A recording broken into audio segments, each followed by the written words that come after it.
По неколку годишниот негативен и опаѓачки тренд на гинекологија, годинава на клиниката има над 4000 раѓања.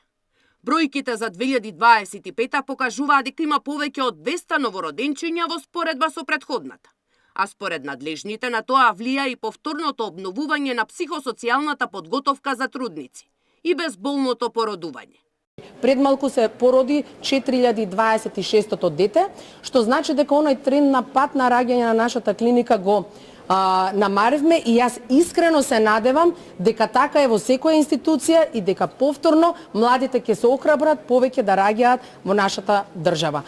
Позитивни се бројките на гинекологија, но разочарувачки се на ниво на држава каде за период од 8 години или од 2016 до 2024 има 6000 помалку новороденчиња.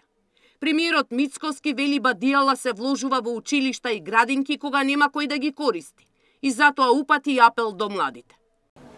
Ако е една училница од 20 ученици, тоа значи 300 празни училници имаме сега.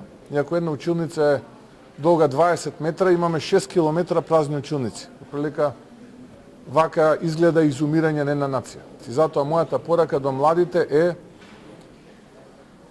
љубовта кон татковината се манифестира со тоа што одлучуваме, се разбира тоа е лична одлука, но одлучуваме да создадеме семејство и да се реализираме како родители. Премиерот беше во обиколка на гинекологија по завршување на реконструкцијата на лаборатории и влезот на клиниката како и набавка на опрема.